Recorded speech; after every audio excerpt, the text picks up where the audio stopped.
हाँ बेटा, LC oscillation.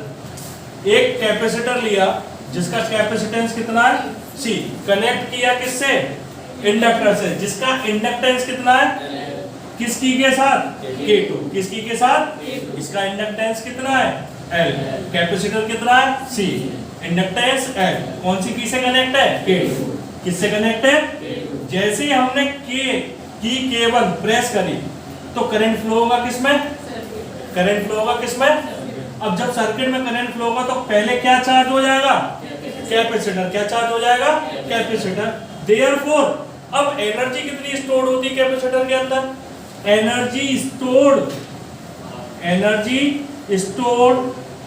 In the किसमें, capacitor, energy stored in the capacitor कितनी होती है बच्चों, हाफ CV स्क्वायर। और एक और फॉर्मूला होता था Q square upon 2C, Q square upon 2C, Q square upon 2C। Any doubt. हमने एक कैपेसिटर लिया जिसका कैपेसिटेंस कितना है C, कनेक्ट किया किसके साथ, एक इंडक्टर के साथ, जिसमें की कौन सी थी, K, कौन सी थी। अब जैसी की K1 हमने प्रेस करी तो प्रेस करने से क्या होगा, करंट फ्लो होगा किसके अंदर, सर्किट के अंदर, और कैपेसिटर पहले क्या हो जाएगा, चार्ज। अब जो चार्ज होगा उसके अंदर एनर्जी कितनी स्टोर होती है, हाफ CV स्क्वायर या Q square upon 2C, Q square upon 2C। कोई दिक्कत किसी को, पक्का सच्ची मुच्ची नोट करेंगे यहाँ तक।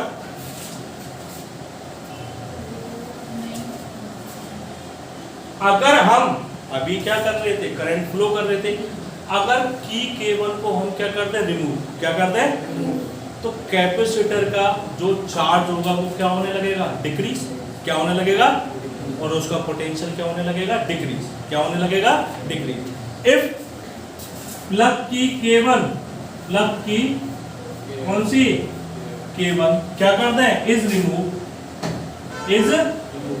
क्या कर दी हमने, क्या कर दी, और रिमूव करने से क्या होता है, क्यों बच्चों क्या होता है, therefore energy of capacitor goes on, क्या होने लगेगी, डिक्रीजिंग, गोज ऑन डिक्रीजिंग। जो एनर्जी होगी कैपेसिटर की वो क्या होने लगेगी, डिक्रीज होने लगेगी, और उस कंडीशन में जो ऑसिलेशन हमें मिलेगा वो कैसा होगा, अनडैम्प्ड, कैसा होगा, and the oscillation so obtain are कौन सा होगा, अनडैम्प्ड ऑसिलेशन, कैसा होगा, अनडैम्प्ड ऑसिलेशन, कैसा होगा, अनडैम्प्ड ऑसिलेशन। कोई दिक्कत किसी को, पक्का। अब जैसे हमने केवल की को क्या कर दिया, रिमूव, तो जो कैपेसिटर के वोल्टेज थे और उसकी एनर्जी थी वो कंटिन्यूअसली क्या होने लगेगी, डिक्रीज, क्या होने लगेगी, डिक्रीज। और इंडक्टेंस में एनर्जी कितनी स्टोर होती है, energy act, very good, energy across inductance, energy across किसके, कितनी होती है, half LI square, half LI square. कोई दिक्कत बच्चों किसी को, सच्ची मुच्ची नोट करिए इसको भी फटाफट से। जैसे हमने प्लग की K1 को क्या किया था, रिमूव, क्या किया था, रिमूव। तो रिमूव करने से क्या होती है, जो एनर्जी होती है किसकी, कैपेसिटर की, किसकी, वो क्या होने लगती है, डिक्रीज, क्या होने लगती है, कम होगी ना, जब चार्जिंग उसकी खत्म हो, यहाँ से करंट मिल रहा था वो चार्ज होता जा रहा था, अब जब चार्ज होना बंद हो गया तो उसकी खुद की जो एनर्जी थी वो कौन लेता जाएगा, इंडक्टेंस, कौन लेता जाएगा, इंडक्टेंस। और उस केस में जो हमें ऑसिलेशन मिलता है वो कौन सा होता है, अनडैम्प्ड ऑसिलेशन, कौन सा होता है, अनडैम्प्ड ऑसिलेशन। अब जो एनर्जी इंडक्टर के पास आई वो कितनी होगी, half LI square, half LI square. अगर हमने इफ नो अदर इंडक्टेंस, अगर कोई और इंडक्टेंस कनेक्ट नहीं किया, if no other inductance are connected across the किसके, सर्किट, अक्रॉस द किसके, सर्किट। अगर कोई और इंडक्टेंस कनेक्ट नहीं किया हमने किसमें, सर्किट में, देन तो जो वोल्टेज होंगे, voltage then voltage of capacitor, voltage of किसके, कंटिन्यूअसली क्या होने लगेंगे, decrease. Voltage of capacitor continuously decrease, continuously decreasing. अब उस केस में क्या होता है, जब वोल्टेज कैपेसिटर के कंटिन्यूअसली क्या हो रहे, डिक्रीज, क्या हो रहे, डिक्रीज, तो उस केस में जो वोल्टेज होंगे कैपेसिटर के कब तक डिक्रीज होते जाएंगे, जब तक सारा पोटेंशियल उसका कौन ना ले ले, इंडक्टेंस, कौन ना ले ले, और टोटल कितना हो जाएगा, जीरो। टोटल कितना हो जाएगा, जीरो। समझ गए, पक्का। आगे बढ़ा जा। अगर हमने कोई भी इंडक्टेंस कनेक्ट नहीं किया, दिव्यांश, कोई भी इंडक्टेंस कनेक्ट नहीं किया, तो जो वोल्टेज होंगे किसके अक्रॉस, कैपेसिटर के, किसके अक्रॉस, वो कंटिन्यूअसली क्या होंगे, डिक्रीज। क्या होंगे, क्या होंगे बेटा, डिक्रीज। अब डिक्रीज होंगे तो जितने पोटेंशियल उसका वोल्टेज था कैपेसिटर का, उसमें से माइनस कर दो किसका, जितना इंडक्टेंस ने ले लिया, जितना इंडक्टेंस ने, और टोटल क्या हो जाएगा फिर, जीरो। टोटल क्या हो जाएगा। इस केस में अगर हम देखें VC इज इक्वल टू किसके, VC इक्वल टू। अब एक चीज और समझेंगे, पहले आप यहाँ तक कर लीजिए, उसके बाद फिर हम आगे बताते हैं।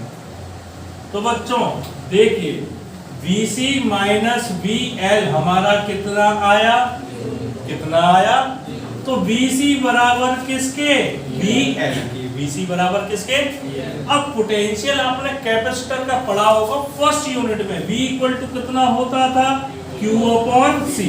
V इक्वल टू कितना होता है, और पोटेंशियल जो इंडक्टर में होता है वो होता है L di अपॉन dt। आपने पढ़ा होगा E equal to L di upon dt, पढ़ा है ना। तो EMF और पोटेंशियल एक ही बात है, लेकिन वो सेल की फॉर्म में होता है। तो V की जगह हमने क्या लिखा, L di upon dt। But current I equal to किसके बराबर होता है, dq अपॉन dt। लेकिन कैसा लेंगे, क्यों लेंगे नेगेटिव, बिकॉज चार्ज एक्रॉस, हाँ समझ गए बच्चों, बहुत होशियार। चार्ज एक्रॉस कैपेसिटर क्या हो रहा है, डिक्रीजेस। क्या हो रहा है, डिक्रीजेस। कोई दिक्कत किसी को, पक्का। तो अब नेक्स्ट देखिए, अब इसमें वैल्यू पुट करनी है, L को हम नीचे लेके आएंगे, क्या हो जाएगा जी, Q अपॉन कितना, LC। Q अपॉन कितना, यहाँ पे हमारा क्या था, di अपॉन, तो मैंने d अपॉन dt लिखा रहने दिया। I की वैल्यू मैंने कितनी निकाली है, माइनस dq अपॉन dt। तो माइनस तो हमने आगे लिया, और जब माइनस हम आगे लेंगे तो ये क्या हो जाएगा, d square q upon dt square, second derivative. क्या कहलाता है ये, सेकेंड डेरिवेटिव। एम आई राइट, से यस, पक्का। ओके, अब इसको उठा के इधर ले आओ, तो इन बाबूजी को यहाँ उठा के लाए, यहाँ बैठा ला, plus q upon LC equal to क्या हो गया, जीरो। क्या हो गया, जीरो। अब इसमें हमें LC की वैल्यू लानी है, तो आपने पढ़ा है दोनों का पोटेंशियल क्या है, बराबर। दोनों का पोटेंशियल क्या है, तो VC बराबर था किसके, VL के। VC किसके बराबर, तो लाला आपको नहीं पता होगा, आप बताओ बेटिया, VC किसके बराबर होता है, IXC। VL किसके बराबर होता है, IXL। करंट तो दोनों में सेम। XC बराबर होता था 1 अपॉन ओमेगा C, 1 अपॉन, और XL बराबर होता था ओमेगा L। ओमेगा को ऊपर लेके गए। ओमेगा क्या होती है यहाँ पे, एंगुलर फ्रीक्वेंसी। क्या होती है, एंगुलर फ्रीक्वेंसी। और इसकी वैल्यू अभी हम आपको आगे बताएंगे। तो ओमेगा स्क्वायर किसके बराबर आ जाएगा, 1 अपॉन, बात समझ में आ गई। यानी LC 1 अपॉन LC की वैल्यू कितनी आई है, उठा के यहाँ पुट करेंगे तो d square q upon dt square plus q omega square equal to कितना, ये जो इक्वेशन आई है वो सिमिलर होती है सिंपल हार्मोनिक ऑसिलेशन की, किसके, सिंपल हार्मोनिक ऑसिलेशन की। This equation is similar to किसके, simple harmonic oscillation, simple harmonic oscillation. यहां तक किसी बच्चे को कोई परेशानी, पक्का, झूठ मत बोलना, एक बार दोबारा पूछ लो। हमने क्या किया, जो कैपेसिटर पे वोल्टेज थे, अब जब हमने की कौन सी हटा दी, केबल हटा दी, तो जो वोल्टेज थे कैपेसिटर को क्या होने, डिक्रीज होने। ऑब्वियसली पहले तो चार्ज था, अब जब की हटा दी, जब वो चार्ज ही नहीं हो रहा, तो उसका वोल्टेज कौन कंज्यूम करेगा, इंडक्टेंस। तो VC में से माइनस करेंगे किसका, VL, जितना बोलेगा एक टाइम पे टोटल क्या हो जाना उसका 0। तो VC बराबर किसके, अब हमने प्रीवियस पढ़ा है V किसके बराबर होता है, Q अपॉन C, VL बराबर होता है L DI अपॉन DT, लेकिन I किसके बराबर होता है, DQ अपॉन DT। हमें पता है the rate of flow of charge in a conductor is called current, क्या कहलाता है, करंट। लेकिन हमने नेगेटिव क्यों लिया, क्योंकि चार्ज जो है कैपेसिटर का क्या हो रहा, डिक्रीज हो रहा है, क्या हो रहा है, अब डिक्रीज होने की वजह से हमने नेगेटिव लिया, तो उठा के इसकी वैल्यू यहाँ रख दी, माइनस बाहर निकाला, d अपॉन dt ऑफ इसका dq अपॉन dt, यानी सेकंड डेरिवेटिव क्या बन गया।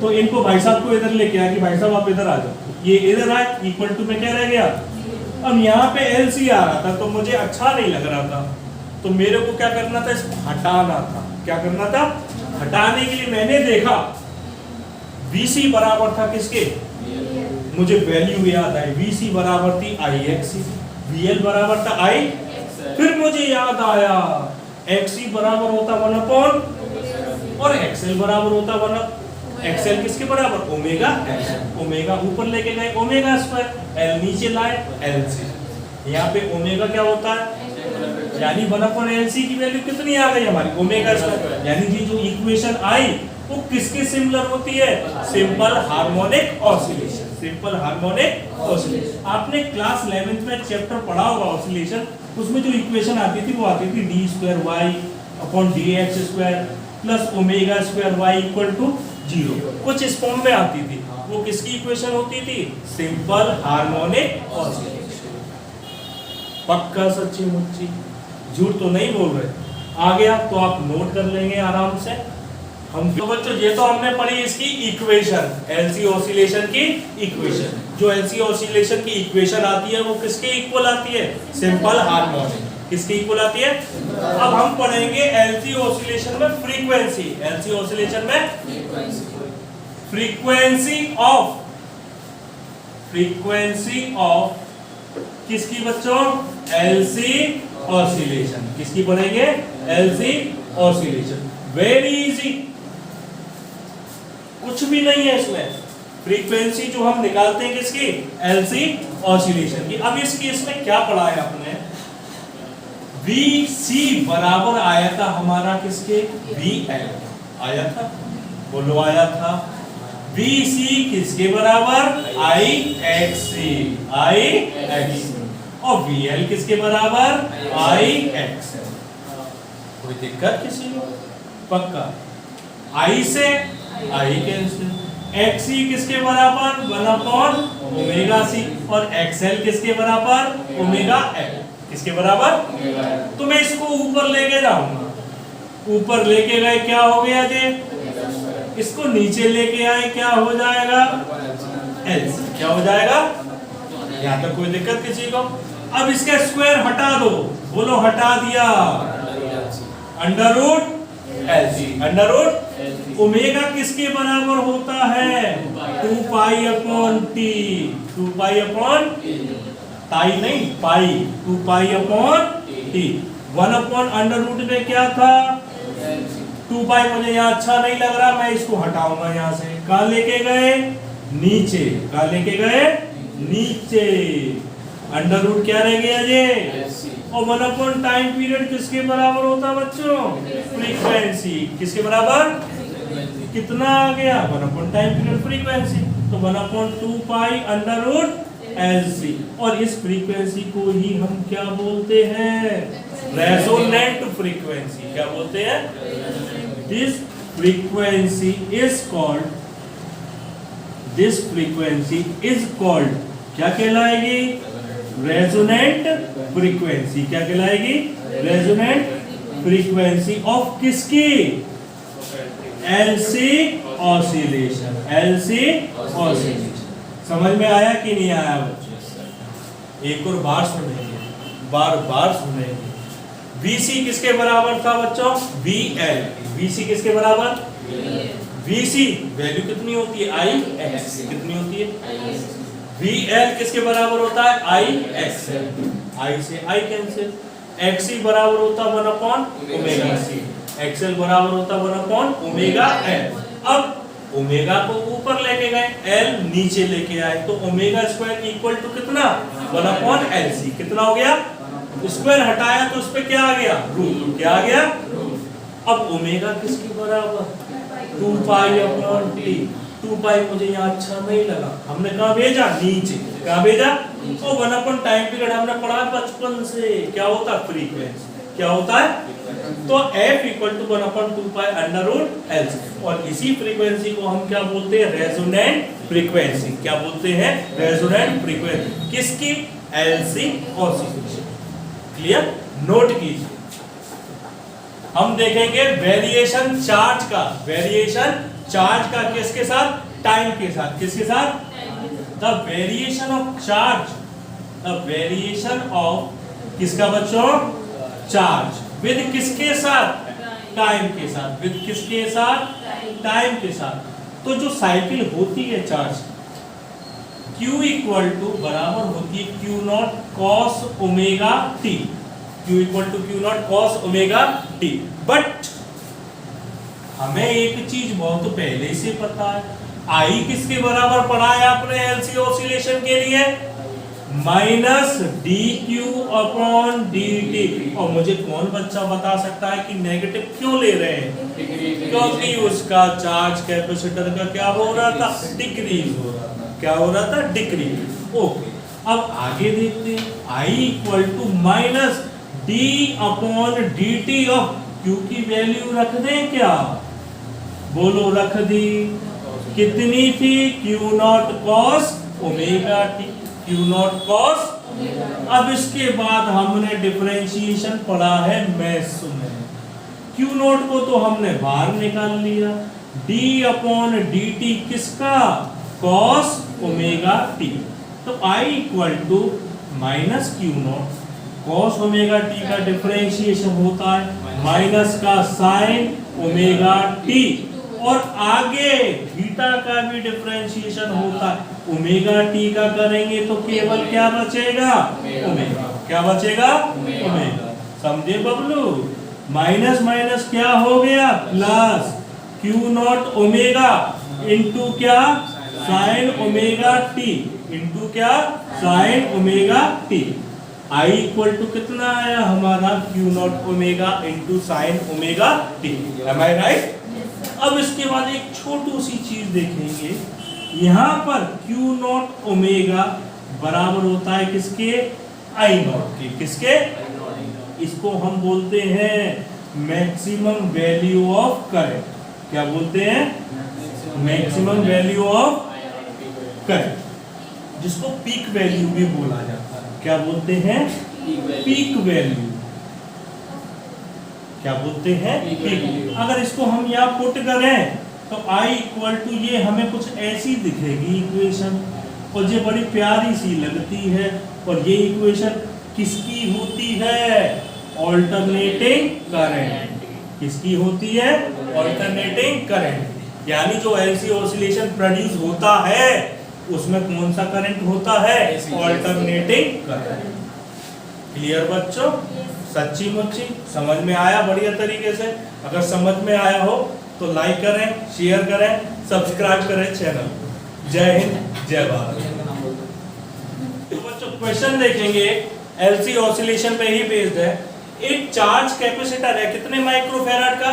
30 माइक्रोफैराड। कनेक्ट किया है किसके साथ? 27 मिली हेनरी इंडक्टर से। 27 मिली हेनरी इंडक्टर है। तो हमें बताना है कि कितनी फ्रीक्वेंसी होगी जो फ्री ऑसिलेशन होगा सर्किट का, कितनी फ्रीक्वेंसी होगी जो फ्री ऑसिलेशन होगा सर्किट का। तो हम सबसे पहले जो इंफॉर्मेशन गिवन है पहले वो लिखेंगे। कैपेसिटर कितना दिया हुआ है 30, माइक्रो में कितने होते हैं 10 की पावर -6, कितने होते हैं 10 की पावर -6। उसके बाद हमें इंडक्टर कितना दिया हुआ है 27 मिली, मिली में क्या होता है -3, नॉट इमली इट इज मिली, मिली में होता है 10 की पावर -3। अब इसके बाद मुझे निकालना था फ्रीक्वेंसी। तो बच्चों मुझे एक ही चीज याद आ रही है, मैंने टॉपिक पे एक ही फॉर्मूला पढ़ा था। वो फ्रीक्वेंसी का फॉर्मूला क्या होता है 1/2 pi root LC, 1/2 pi root LC। कोई दिक्कत किसी को? अब सिंपल सी कैलकुलेशन, वैल्यू पुट करनी है। 1/2 तो लिखा रह दिया, पाई तो मैंने नर्सरी क्लास में पढ़ लिया था, है ना 22/7। अब रूट के अंदर हमारा क्या आएगा LC, क्या आएगा L और C दोनों की वैल्यू रखेंगे।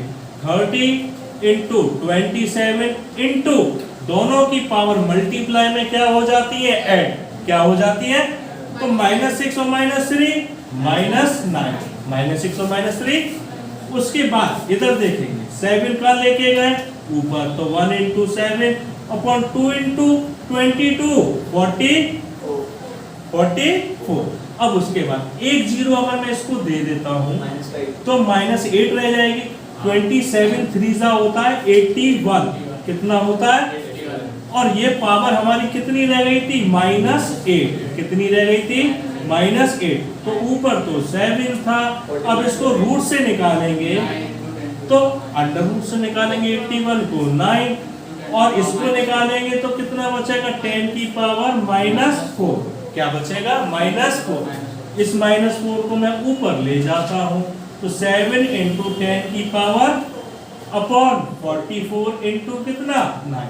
अगर इसे हम सॉल्व करेंगे पहले तो 2 जीरो दे देना, आसानी से कैलकुलेट आएगा 1.76 साइकिल पर सेकंड। CPS का मतलब होता है साइकिल पर सेकंड, क्योंकि फ्रीक्वेंसी की यूनिट एक होती है साइकिल पर सेकंड और दूसरी भी होती है, और दूसरी जो होती है वो होती है हर्ट्ज। क्या होती है हर्ट्ज। कोई दिक्कत बच्चों? इसी टाइप के न्यूमेरिकल इस पे बेस्ड, राइट, नोट करिए।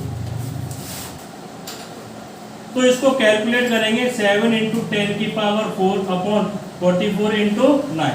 अगर इसे सॉल्व करते हैं तो ये आता है 1.76 इंटू 10 की पावर 2 साइकिल पर सेकंड। साइकिल पर CPS का मतलब होता है साइकिल पर सेकंड, और इसकी दूसरी यूनिट भी होती है, वो कौन सी है हर्ट्ज। क्या होती है हर्ट्ज, दिल वाली नहीं, हर्ट्ज फ्रीक्वेंसी वाली। ओके, जय हिंद जय भारत। कुछ बोलना है?